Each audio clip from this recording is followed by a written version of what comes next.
Hi, I'm Coach Jocelyn with Fit&NU. When it comes to eating for better health and preventing chronic diseases like type 2 diabetes, you might think you need to follow restrictive diets or deny yourself the food you love. But that couldn't be further from the truth. The key is adopting a mindful approach to eating that allows you to make nutritious choices while still enjoying your meals. It's all about building healthy habits that you can sustain for life. First, let's talk time management. We all have busy lives, but that's no excuse to let your health fall by the wayside. Take time each week to plan out meals and snacks, make a grocery list, and prepare healthy grab-and-go foods for when you're short on time. A little proactive planning goes a long way.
Next, mindful eating.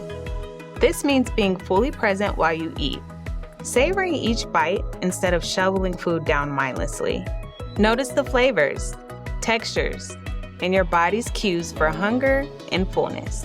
To eat mindfully, start by taking a few deep breaths before your meal. Breathe in and out.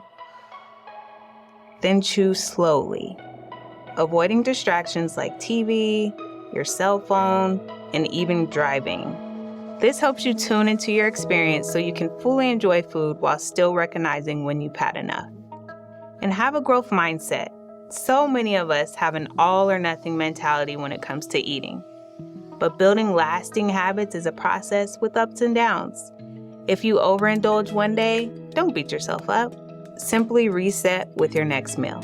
A growth mindset is also crucial for getting out of the good food versus bad food trap. That leads to feeling guilty about eating certain foods.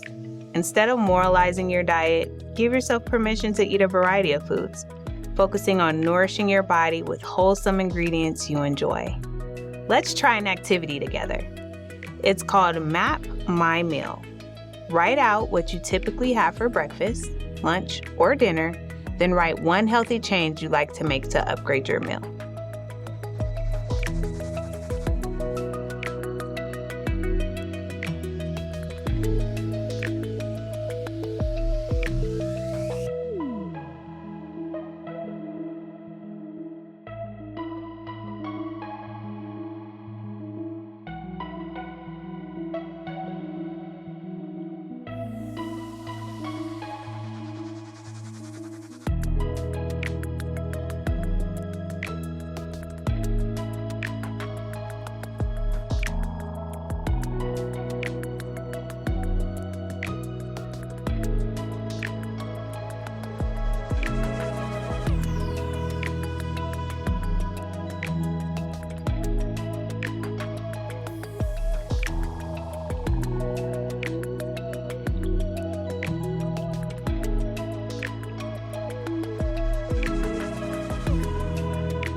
Thank you for taking the time to map your meal.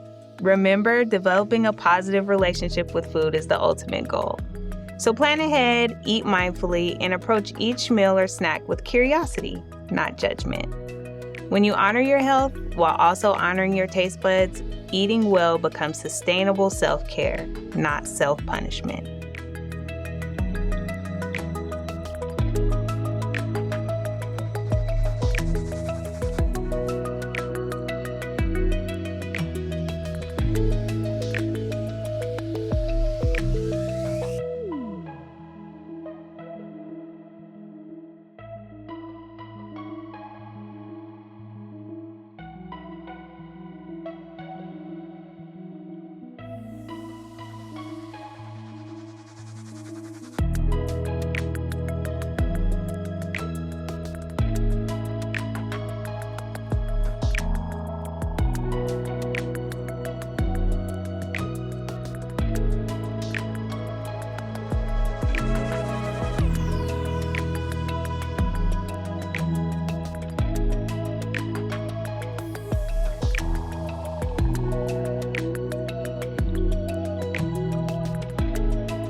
Making healthy choices around food can feel like an uphill battle, especially when you're exhausted from decision fatigue or turning to eating as a way to cope with stress.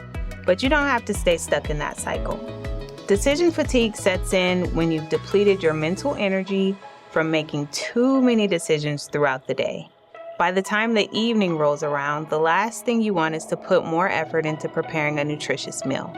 Suddenly, ordering a pizza or hitting the drive-thru seems so much easier. The antidote? Build habits so good choices become automatic. Meal prep basics like pre-chopping veggies and cooking proteins in bulk. Stock your kitchen with healthy snacks and ingredients for fast, tossed-together meals. And give yourself a break by relying on services like grocery pickup or healthy meal kits. Reducing decision fatigue frees up mental energy to make choices aligned with your wellness goals. But what about when stress takes over and you find yourself mindlessly snacking or overeating? In those moments, step 1 is self-awareness. Notice the urge to stress eat without judgment. Then employ coping strategies like breath work, journaling, taking a short walk, or calling a friend. Anything that allows you to pause, process emotions, and make space between feeling and consuming. You can also practice the mindful techniques we discussed earlier, like taking a few breaths before digging in and savoring each bite. This prevents mindless munching. And be sure you have healthy snacks and foods on hand that you actually enjoy so you don't feel deprived. An apple alone may not cut it when you're stressed, but an apple with nut butter or an energy bite with oats, nut butter, honey, and chocolate chips, that hits the spot. The key is knowing your triggers for decision fatigue and stress eating, then proactively managing them. Build habits, employ coping mechanisms, and celebrate small wins. With self-compassion and practice, you've got this. What are some common triggers for decision fatigue or stress eating that you've noticed in your own life? How can you start proactively planning to address those triggers?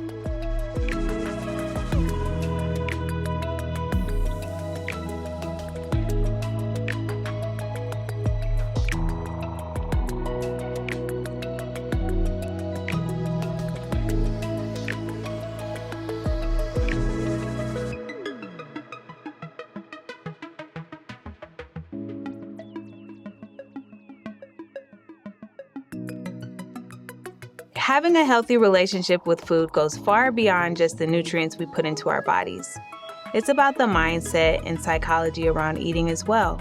So often, we get trapped in negative patterns of harsh food rules, restriction, and demoralizing self-talk like, ugh, I'm bad for eating that. This harmful outlook sets us up for cycles of deprivation, overeating, and shame. Instead, let's reframe how we approach food and our wellness goals. Start by examining your inner dialogue.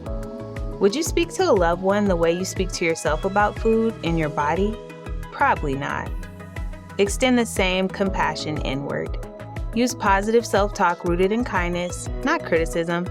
Affirmations like, I'm making progress, or all foods can fit into a healthy lifestyle, and I choose nourishing options to care for myself. These statements can shift your whole mentality. When setting health goals, ditch the rigid, unsustainable resolutions in favor of lifestyle-based habits. Small incremental changes like drinking an extra glass of water or sitting down for snacks rather than grazing tend to stick better long term. And be sure your goals align with your overall values, like having more energy for time with your loved ones or feeling more confident in your own skin.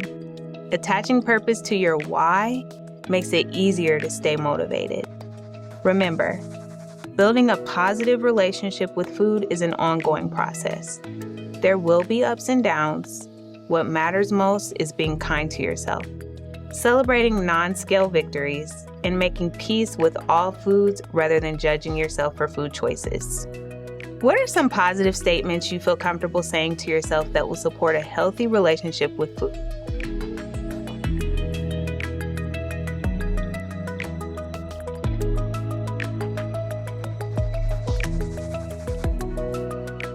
When you prioritize emotional and mental well-being around eating, the physical health benefits have a way of falling into place. So keep that positive mindset front and center as you nurture a healthier, happier relationship with food.